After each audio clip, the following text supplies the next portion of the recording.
and keeping safe in these mad times. But not quite as mad because it's mid-April, lockdown's starting to ease in the UK, and I've had a haircut. Woohoo! So actually, hopefully we'll all be out in our van soon, instead of doing hacks on them, but nothing wrong with that, of course. So just a very, very short video to tell you what's coming up in the channel. Thanks again for the support. The comments are coming in on the hacks that I've been posting in the past weeks. That's great, and good to see the subscriptions are going back up again, following them plummeting last year when I was not putting stuff up on the channel. It was a bit dormant, but I was of course doing all those hacks and doing all the videoing, and I'm putting those together, and they'll be coming on stream one by one over the coming weeks. However, I've had to do a bit of rework on some, well rather I will have to, because I left it too long before realising there's some gaps and that sort of thing. So there's quite a good possibility you'll have a couple of hacks up there where you'll see me starting off as a sort of long-haired lockdown haircut type hippie, and then me being a bit trim, and then maybe resorting back to the lockdown hair hippie, but the message comes across, that's fine. And oh yes, many of you would have seen the DVLA V5 speed myth video, and of course got lots of comments in. I also shared that on some van conversion Facebook sites I belong to, because obviously it's very relevant.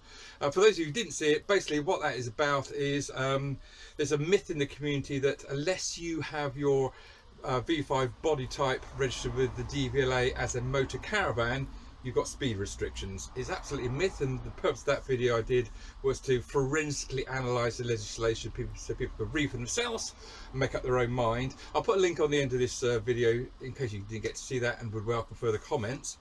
However, since that went out, things have happened, and I think there's more to come on that. Parker's put out an article, but got some comments I can drop in from, well, I'll just say a significant person. Okay, you'll know the name. You might not like him, but you will know the name. I'm just needing to get some clearance from the source of that before I can do it. So maybe in a few weeks' time, hopefully I'll be able to get some out, because I've also got some information about the mechanism behind the ANPR cameras and the relationship with the DVLA on that, which is not what I thought, and certainly from the comments is not what a lot of people thought. So it'd be good to get that out there as well. There's another little myth we can bust on that one. Okay, so apart from that, I've just got two emails I want to refer to because they're kind of linked. First one is from Jason. I really liked your do not to drive hack and probably have a go at that myself. However, so if you didn't see that, basically all that is it's a hack whereby if you turn your ignition and you're still on your ramps, or maybe your hookups in, or skylight open, whatever your alarm, you do in fact get an alarm, and it sort of saves you go around doing the checklist sort of thing like we did back in the 80s. So Jason says, I'll probably have a go at that myself. However, it does require a connection to the accessory point on the ignition, and people do need to have a certain degree of competency to do that. So maybe you should consider putting a disclaimer on the videos in case people have a go but mess up the electrics on their van. Jason, I take your point. I think what it is that I just don't do sort of, make sure you're competent to do it, or anything to do with health and safety, that sort of thing. I take the view that we're all grown up, we can make an assessment, and we can just go for it or not go for it, depending how we feel. And don't forget, this this channel, where is it? Yeah, okay.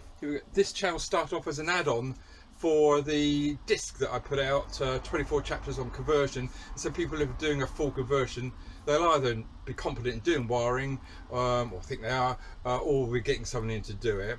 Which leads me on to the next email I got from, I'll say there's no name on this one, just an email address, Foxy Roxy. I won't actually give you a full email address, I'll just call you Foxy Roxy.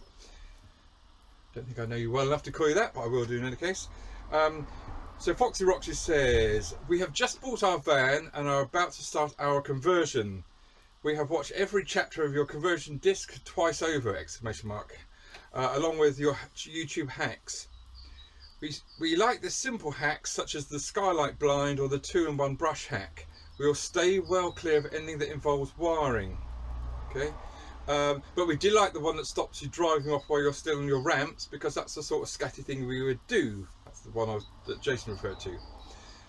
We might get the guy who's going to do the wiring on our van to do that one for us. Keep up the good work, and we look forward to seeing the next hack. So thanks very much, Foxy Roxy. So that's what I'm saying. You know, I'll put these things up. You can make up your own mind whether you can do it or not. If not, just wait till the next one comes along. So that's all for this month. Thanks again for your support. These drips will keep coming. They might slow down a bit as I start to get out of the van, but you know, they'll be coming. So keep safe and keep hacking.